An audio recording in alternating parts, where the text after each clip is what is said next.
the culture of contempt that has become normalized in this country threatens to destroy us.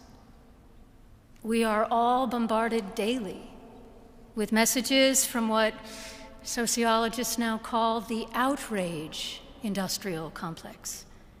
Some of that driven by external forces whose interests are furthered by a polarized America. Contempt fuels political campaigns and social media, and many profit from that. But it's a worrisome, it's a dangerous way to lead a country. I'm a person of faith, surrounded by people of faith. And with God's help, I believe that unity in this country is possible.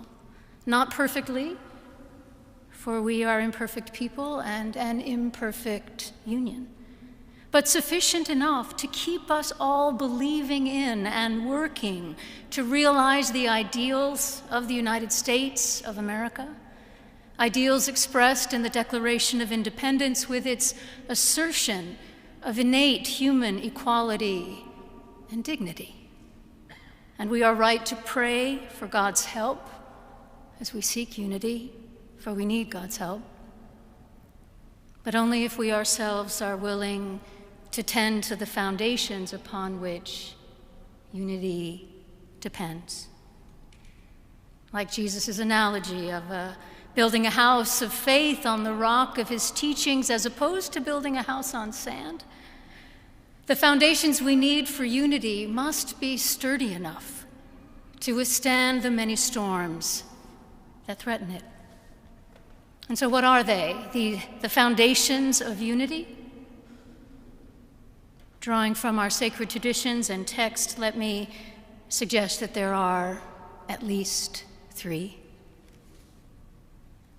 The first foundation for unity is honoring the inherent dignity of every human being, which is, as all the faiths represented here affirm, the birthright of all people as children of our one God.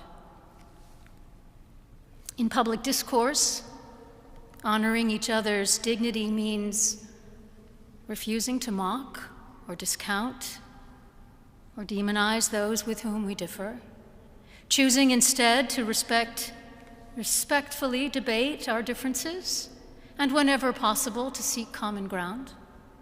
And if common ground is not possible, dignity demands that we remain true to our convictions without contempt for those who hold convictions of their own. Second foundation for unity is honesty in both private conversation and public discourse. If we're not willing to be honest, there's no use in praying for unity, because our actions work against the prayers themselves. We might, for a time, experience a false sense of unity among some, but not the sturdier, broader unity that we need to address the challenges that we face. Now, to be fair, we don't always know where the truth lies, and there's a lot working against the truth now. But when we do know, when we know what is true, it's incumbent upon us to speak the truth, even when, especially when, it costs us. And the third and last foundation I'll mention today is, foundation for unity is humility, which we all need, because we are all fallible human beings. We make mistakes. We say and do things that we later regret. We have our blind spots and our biases, and perhaps we are most dangerous to ourselves and others when we are persuaded without a doubt that we are absolutely right and someone else is absolutely wrong. Because then we are just a few steps from labeling ourselves as the good people versus the bad people. And the truth is that we're all people, We're both capable of good and bad. Alexander Solzhenitsyn once astutely observed that the line separating good and evil passes not through states, not between classes, nor between political parties, but right through every human heart, through all human hearts. And the more we realize this, the more room we have within ourselves for humility and openness to one another across our differences, because in fact we are more like one another than we realize, and we need each other.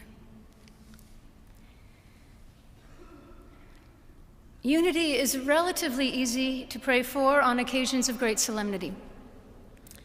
It's a lot harder to realize when we're dealing with real differences in our private lives and in the public arena. But without unity, we're building our nation's house on sand.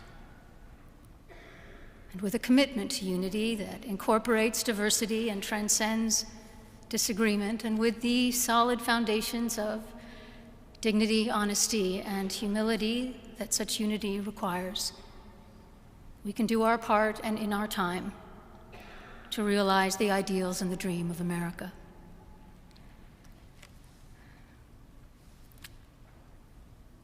Let me make one final plea, Mr. President.